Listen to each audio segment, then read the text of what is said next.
नमस्कार, DD news पर आप देख रहे हैं समाचारों का बुलेटिन। मैं हूं लालचंद सिंह। देखेंगे देश और दुनिया की तमाम बड़ी खबरें, लेकिन सबसे पहले हेडलाइंस। प्रधानमंत्री नरेंद्र मोदी ने पश्चिम बंगाल में कूच बिहार से की विधानसभा चुनाव प्रचार की शुरुआत। पीएम ने कहा, बंगाल चुनाव में भाजपा की महाविजय पक्की। केरल में अमित शाह ने किया रोड शो और जनसभा।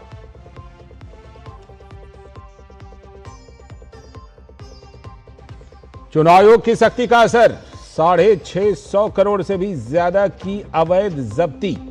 शीर्ष पर पश्चिम बंगाल। चुनाव प्रक्रिया को निष्पक्ष, पारदर्शी और भयमुक्त बनाने के लिए व्यापक तैयारियां। कृषि मंत्री शिवराज सिंह चौहान ने बेमौसमी बारिश और ओलावृष्टि से फसल नुकसान की समीक्षा के दिए निर्देश। प्रभावित राज्यों के कृषि मंत्रियों के साथ बैठक कर स्थिति की लेंगे जायजा। लोगों को एलपीजी सिलेंडर बुक करने के लिए डिजिटल माध्यमों का उपयोग करने पर जोर। अवैध लेन देन को रोकने के लिए डिलीवरी ऑथेंटिकेशन कोड आधारित एलपीजी डिलीवरी में भारी वृद्धि।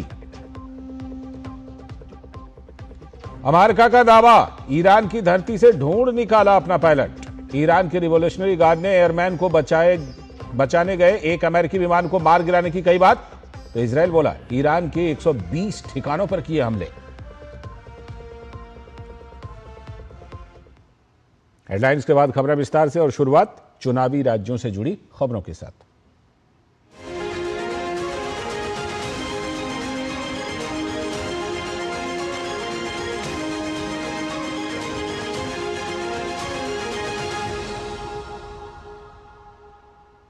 सबसे पहले बात पश्चिम बंगाल की। प्रधानमंत्री नरेंद्र मोदी ने आज पश्चिम बंगाल में कूच बिहार से राज्य विधानसभा के चुनाव प्रचार की शुरुआत कर दी। राज्य में 2 चरणों 23 और 29 अप्रैल को मतदान होना है। प्रधानमंत्री ने अपने संबोधन में ममता बनर्जी के नेतृत्व में तृणमूल सरकार के कुशासन पर जमकर प्रहार किया। प्रधानमंत्री ने कहा कि बंगाल में भाजपा सरकार बनते ही गुंडों पर कड़ी कार्रवाई की जाएगी। उन्होंने कहा कि बंगाल चुनावों में भाजपा की महाविजय पक्की है। इस चुनाव में बंगाल से भय भागेगा। भाजपा की महाविजय से भरोसा जागेगा। बांग्ला থেকে ভয় পালাবে, মহাবিজয় থেকে शौर्य जागबे। और मैं आपको भरोसा देता हूं, इस बार चुनाव के बाद इनके पापों का पूरा हिसाब किया जाएगा।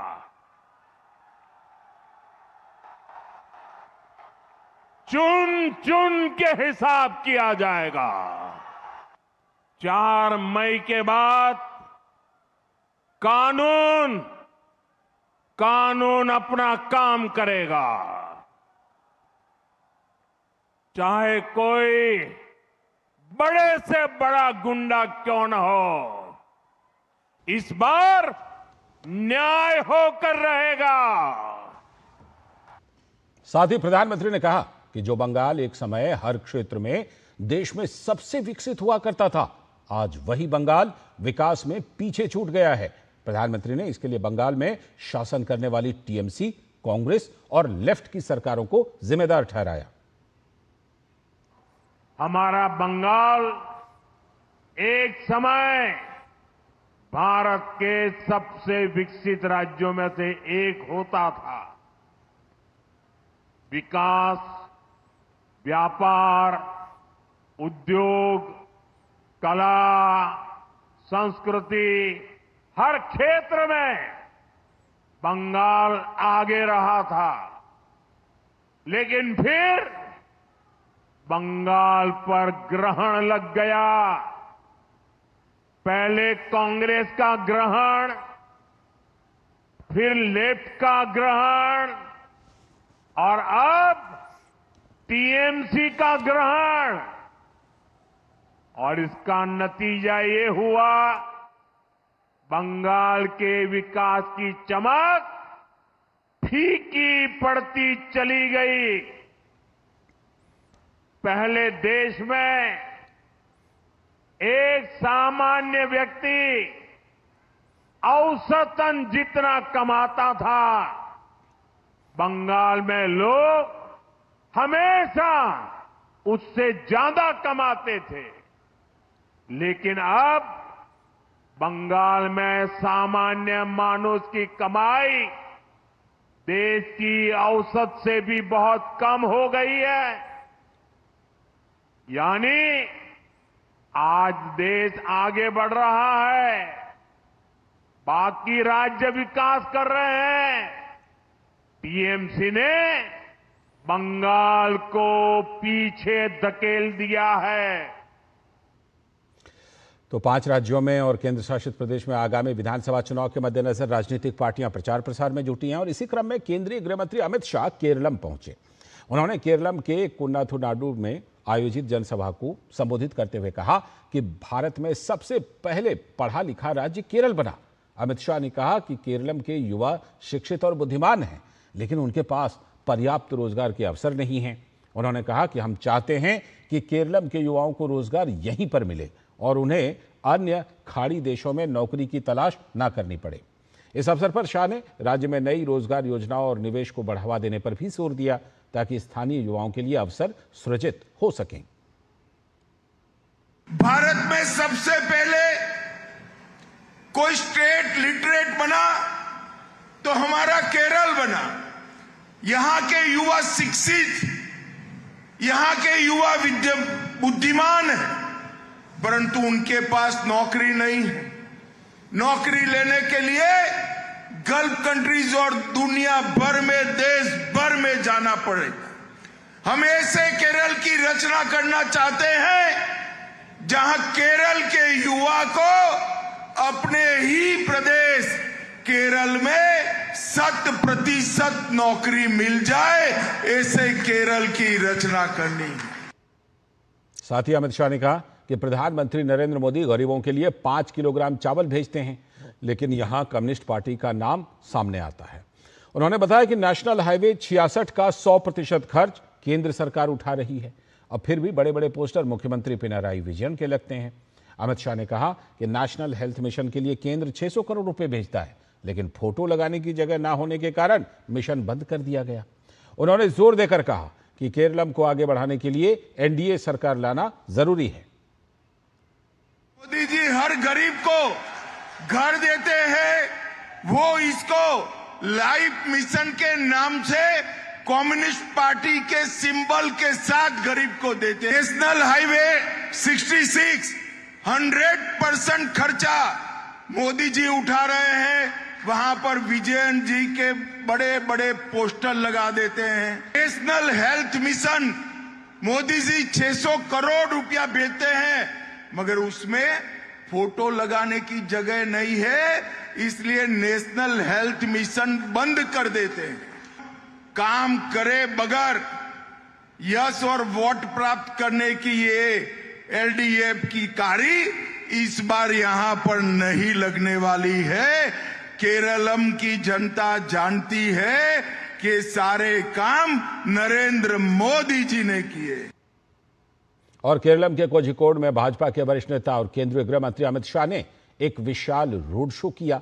इस रोड शो के जरिए भारतीय जनता पार्टी के चुनावी अभियान को नई धार दी गई। बीजेपी के उम्मीदवार केपी प्रकाश बाबू के समर्थन में आयोजित इस मेगा इवेंट में समर्थकों का जन सैलाब उमड़ा। एक सजे हुए खुले वाहन पर सवार होकर अमित शाह ने बेपोर निर्वाचन क्षेत्र की सड़कों पर जनता का अभिवादन किया और भीड़ पर पुष्प वर्षा की। पूरे रास्ते में समर्थकों ने भारत माता की जय के नारों और भगवा झंडों के साथ माहौल को चुनावी रंग में सराबोर कर दिया। सुरक्षा के कड़े इंतजामों के बीच निकले इस रोड शो में प्रधानमंत्री नरेंद्र मोदी और अमित शाह के बड़े बड़े कटआउट्स आकर्षण का केंद्र रहे। अब बात असम की, जहां राजनीति में और चुनाव में आरोप प्रत्यारोप का दौर तेज हो गया है।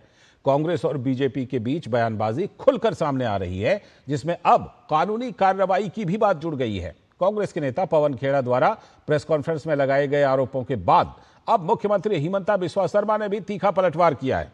हिमंता बिस्वा शर्मा ने सभी आरोपों को सिरे से खारिज करते हुए उन्हें मनगढ़ंत और राजनीतिक रूप से प्रेरित बताया है। उन्होंने कहा कि कांग्रेस के भीतर घबराहट साफ दिखाई दे रही है और ये बयान उसी का नतीजा है। मुख्यमंत्री ने यह भी ऐलान किया है कि वो और उनकी पत्नी अगले 48 घंटों में पवन खेड़ा के खिलाफ आपराधिक और दीवानी दोनों तरह के मानहानि के मुकदमे दायर करेंगे।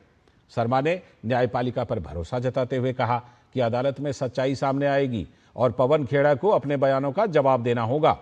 पवन खेड़ा ने दरअसल एक प्रेस कॉन्फ्रेंस में दावा किया था कि असम के मुख्यमंत्री की पत्नी रिनिकी भुयान शर्मा के पास 3 देशों के वैध पासपोर्ट हैं। इस बीच हिमंता बिस्वा शर्मा ने सोशल मीडिया प्लेटफॉर्म एक्स पर भी एक विस्तृत पोस्ट कर कांग्रेस के आरोपों को प्रोपेगेंडा बताया। उन्होंने दावा किया कि जो दस्तावेज साझा किए गए हैं उनमें कई गंभीर विसंगतियां हैं जो डिजिटल छेड़छाड़ की ओर इशारा करती हैं। मुख्यमंत्री ने कहा कि ये सभी तथ्य इस बात की ओर इशारा करते हैं कि दस्तावेजों के साथ छेड़छाड़ की गई है। फिलहाल इस पूरे विवाद ने असम की राजनीति को गरमा दिया है और अब सभी की निगाहें इस बात पर टिकी हैं कि मामला अदालत तक पहुंचने के बाद क्या नया मोड़ लेता है। पश्चिम बंगाल में चुनाव से पहले केंद्रीय मंत्री धर्मेंद्र प्रधान ने ममता सरकार पर निशाना साधा। उन्होंने कहा कि इस बार चुनाव में जनता खुद मैदान में है। उन्होंने ममता सरकार पर आरोप लगाया कि राज्य में भ्रष्टाचार और भाई भतीजावाद के खिलाफ लोग निर्णायक वोट देंगे। यह सरकार जनता के बजाय निजी हितों के लिए काम कर रही है। साथ ही उन्होंने विश्वास जताया है कि इस बार के चुनाव में उनकी पार्टी को पूर्ण बहुमत मिलेगा। इस बार बंगाल की जनता चुनाव लड़ रही है। जिस प्रकार की भय, आतंक, भ्रष्टाचार, भाई भतीजावाद और विशेष करके गरीब अत्याचारी, महिला अत्याचारी शासन प्रणाली यहाँ चल रहा है, उसके खिलाफ इस बार जनता ने एक निर्णायक मत देने वाले हैं। स्पष्ट रूप में मैं कह सकता हूँ, इस बार जब चुनाव हो जाएगा 4 मई को भारतीय जनता पार्टी की शासन आ जाएगी। यहाँ का पढ़ाई, यहाँ का कमाई, यहाँ का चिकित्सा व्यवस्था, यहाँ की लोग पलायन ना करे, यही काम करे, ये सारे व्यवस्था यही हो पाए, इसी मुद्दे पे हम चुनाव लड़ रहे हैं। भय मुक्त बंगाल चाहिए, नारी अत्याचार मुक्त बंगाल चाहिए, युवा विरोधी बंगाल मुक्त चाहिए। अगली खबर तमिलनाडु से, जहां के विल्लीवक्कम विधानसभा क्षेत्र में डीएमके समर्थित उम्मीदवार कार्तिक मोहन ने आगामी चुनाव प्रचार को लेकर अपना प्रचार अभियान तेज कर दिया है। मुख्यमंत्री उदयनिधि स्टालिन के समर्थन और उदय सूर्यन चुनाव चिन्ह के साथ मैदान में उतरे कार्तिक मोहन को अपनी जीत पर पूरा भरोसा है। कार्तिक मोहन घर घर जाकर मतदाताओं से संपर्क कर रहे हैं और डीएमके की योजनाओं और वादों को लोगों तक पहुंचा रहे हैं। उनका कहना है कि जनता के बीच पार्टी की योजनाओं को लेकर सकारात्मक माहौल है और गठबंधन दलों का भी उन्हें पूरा समर्थन मिल रहा है। और केंद्रीय मंत्री धर्मेंद्र प्रधान ने कहा है कि एमके स्टालिन राजनीति कर रहे हैं। दरअसल ये मामला राष्ट्रीय शिक्षा नीति एनईपी की आलोचना से जुड़ा है। उन्होंने कहा कि एनईपी में कहीं भी यह नहीं कहा गया है कि केवल हिंदी पढ़ाई जाएगी। प्रत्येक राज्य के निवासियों को अपनी मातृभाषा पढ़ाई जाएगी और इसके अतिरिक्त छात्रों को एक अन्य भारतीय भाषा चुनने का विकल्प मिलेगा। एमके स्टालिन राजनीति ही कर रहे हैं। राष्ट्रीय शिक्षा नीति एनईपी 2020 कहीं नहीं कह रहा है हिंदी ही पढ़ाया जाएगा। क्लास 6 से 10 तक 3 भाषा पढ़ाया जाएगा। इसमें से 2 भाषा भारतीय होगा। जिस राज्य का विद्यार्थी होगा वो स्वाभाविक उस राज्य की मदर टंग में पढ़ाया जाएगा। बंगाल में हमें तो बंगाली पढ़ाया जाएगा, उड़ीसा में रहेगा तो उड़िया पढ़ाया जाएगा, तमिलनाडु में रहेगा तो तमिल पढ़ाया जाएगा। उसके अलावा उनको और एक भारतीय भाषा को लेना है। वो चॉइस ऑफ द स्टूडेंट है। एनईपी को कदर्थ करने का काम पे तमिलनाडु के मुख्यमंत्री लगे हैं। ये उनकी छोटी राजनीतिक सोच है। एनईपी को डिस्टोर करने के लिए वो काम पे लगे हैं। ये उनकी एक मिस्चीवियस अप्रोच है। विधानसभा से जुड़ी खबरों में फिलहाल इतना ही। जनादेश में चुनावी राज्यों से जुड़े तमाम अपडेट्स हम आपके साथ साझा करते रहेंगे। फिलहाल वक्त है एक ब्रेक का।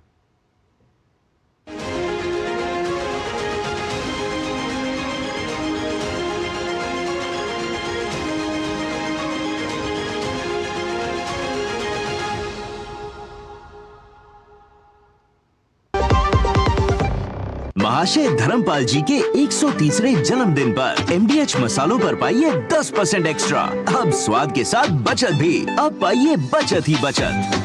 जब धरती चीर कर निकलता है लोहे का पत्थर और मिलता है मोंगिया के जोश से, फिर तपता है, पिघलता है और बनता है फौलाद। अब होता है सरिया सारी खूबियों के साथ। मोंगिया स्टील, मजबूत देश का मजबूत सरिया। सिप सिप जीरा सिप MDH का जलजीरा जीरा सिप प्यास बुझाए ठंडक लाए सबको भाए जीरा सिप MDH का जलजीरा जीरा सिप असली रिफ्रेशिंग, असली स्वाद, असली मजा। MDH। आगे की कुछ और बड़ी खबरों में, संसद ने 79 केंद्रीय कानूनों में 784 प्रावधानों में संशोधन कर जन विश्वास विधेयक 2026 पारित कर दिया है। इस विधेयक का उद्देश्य छोटे अपराधों को अपराध की श्रेणी से बाहर करना और उन्हें तर्कसंगत बनाना है, ताकि व्यापारिक माहौल को और बेहतर बनाया जा सके और लोगों को उत्पीड़न से भी बचाया जा सके। सरकार ने हाल ही में जन विश्वास प्रावधान संशोधन विधेयक 2026 को पारित कर देश में कानूनी और प्रशासनिक सुधारों की दिशा में एक बड़ा कदम उठाया है। इसका उद्देश्य छोटे अपराधों में सजा के बजाय सुधार और नागरिकों तथा व्यवसायों के लिए एक अधिक सरल और भरोसेमंद प्रणाली तैयार करना है। यह विधेयक छोटे और तकनीकी अपराधों को अपराध की श्रेणी से हटाकर उन्हें जुर्माने और प्रशासनिक कार्रवाई के दायरे में लाने का प्रावधान करता है, जिससे आम नागरिकों और व्यवसायों पर कानूनी बोझ कम होगा। विधेयक के तहत 79 केंद्रीय कानूनों के 784 प्रावधानों में संशोधन किया गया है, जिनमें से 717 प्रावधानों को अपराध की श्रेणी से बाहर कर दिया गया है। सरकार का कहना है कि इससे ईज ऑफ डूइंग बिजनेस और ईज ऑफ लिविंग दोनों को बढ़ावा मिलेगा और अनुपालन की प्रक्रिया सरल होगी। सरकार के इस कदम का लोगों ने स्वागत किया है। उनका कहना है कि इससे उन्हें जीवन यापन में आसानी के साथ साथ व्यापार करने में भी सुगमता होगी। The Jan Vishwas bill is a path-breaking bill. It's based on the trust-based governance that the government had announced that this government will be based on trust and trusting people. It's groundbreaking piece of legislation because it strengthens the relationship between the citizens and the government.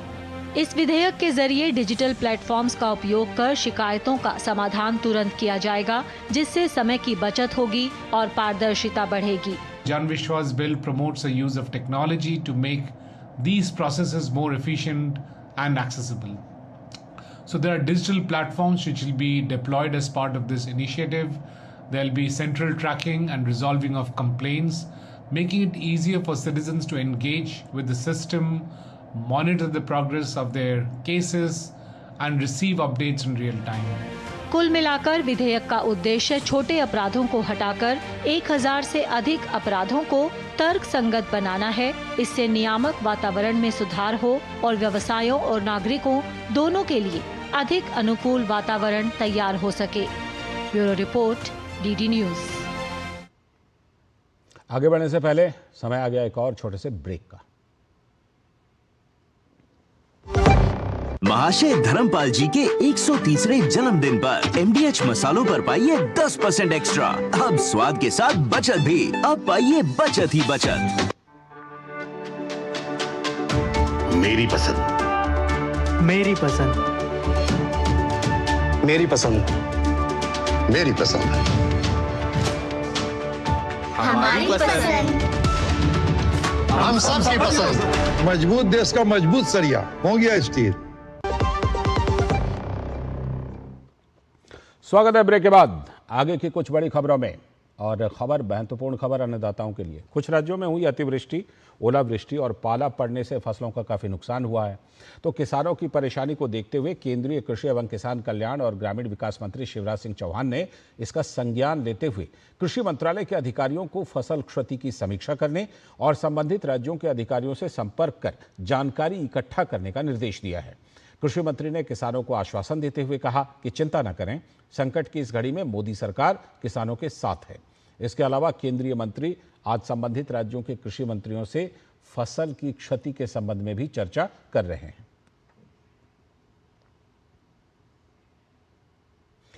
Kerala के तिरुवनंतपुरम में केंद्रीय स्वास्थ्य मंत्री JP Nadda ने स्वास्थ्य outreach कार्यक्रम में चिकित्सा पेशेवरों से संवाद किया। इस दौरान उन्होंने कहा कि पहले स्वास्थ्य व्यवस्था केवल बीमारियों के इलाज तक सीमित थी, लेकिन अब देश ने बीमारी की रोकथाम सहित समग्र स्वास्थ्य देखभाल मॉडल अपनाया है, जिसका असर जमीनी स्तर पर साफ दिखाई दे रहा है। 1947 till 2017, what type of health policy we had? बीमार पड़ो, दवाई खाओ, ऑपरेशन कराओ और सारी जिंदगी दवाई खाते रहो और चलते रहो। Now our health policy is not only curative. First of all, it is preventive, promotive, curative, palliative, rehabilitative, and geriatric. So this is how we have taken a complete, inclusive healthcare. And it's not only in words, it has been translated now in deeds also. अब बात घरेलू gas की आपूर्ति की। रोजमर्रा की जिंदगी में कुकिंग गैस को और आसान और सुलभ बनाने की कोशिशों के बीच बेंगलुरु में 5 किलोग्राम वाले FTL गैस सिलेंडर अब आसानी से मिल रहे हैं। भारत गैस के ये छोटे यानी मिनी सिलेंडर शहर के सभी डिस्ट्रीब्यूटर्स पर उपलब्ध हैं, जिसमें एक सिलेंडर, रेगुलेटर और सेफ्टी पाइप भी शामिल हैं। इन सिलेंडर को सिर्फ एक ID प्रूफ के साथ लिया जा सकता है। करीब 2000 से 2500 रुपए की कीमत वाले ये सिलेंडर छोटे, हल्के और पोर्टेबल हैं। इन्हें कहीं भी आसानी से ले जाया जा सकता है। बिना किसी लंबी प्रक्रिया के तुरंत इस्तेमाल की सुविधा होने के कारण ये सिलेंडर खासतौर पर छात्रों, कामकाजी लोगों, शहरी प्रवासियों और छोटे परिवारों के लिए काफी फायदेमंद साबित हो रहे हैं।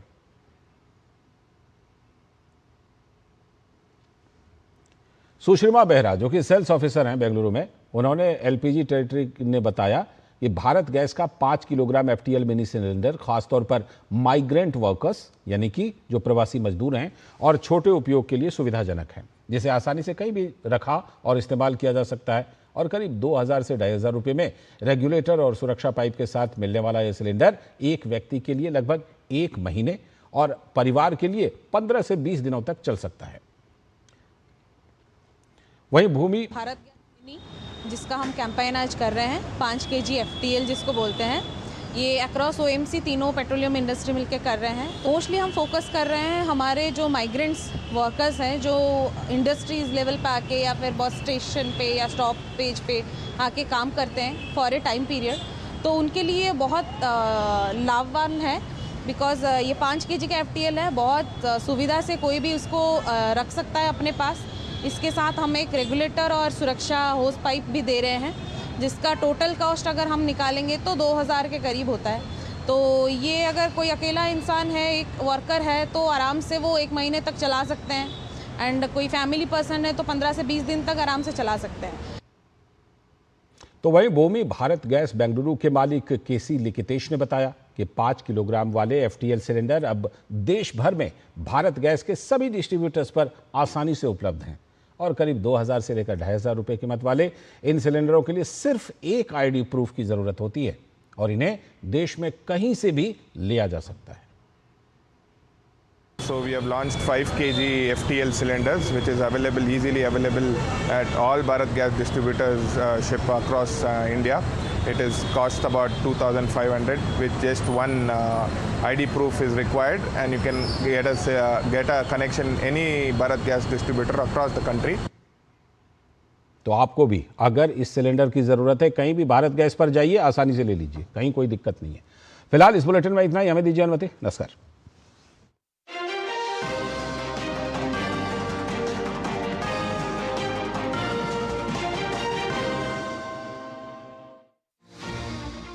इस कार्यक्रम में हम करवाएंगे आपकी मुलाकात ऐसे जन नायकों से जिन्होंने चिकित्सा और समाज सेवा के क्षेत्र में कितने ही लोगों की जिंदगी में उम्मीद की रोशनी बिखेरी।